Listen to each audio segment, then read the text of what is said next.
Je voulais vous parler de l'esclavage en Europe, enfin au Xe siècle, et surtout sous le régime de Guillaume le Conquérant. Alors en Normandie, l'esclavage n'existe pas, mais il est toujours pratiqué en Irlande.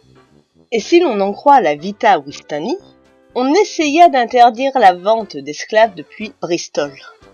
En effet, les esclaves étant des esclaves, ils subissaient moult sévices, dont des sévices sexuels. Et l'archevêque Wulfstan de York va les stigmatiser dans ses prêches. Guillaume va déplorer ces pratiques barbares. Et si l'on en croit le Wilhelmi Articulum, qui est un document juridique, il l'aurait même interdit. Mais lorsque l'on regarde dans les faits, que nenni, l'esclavage continue.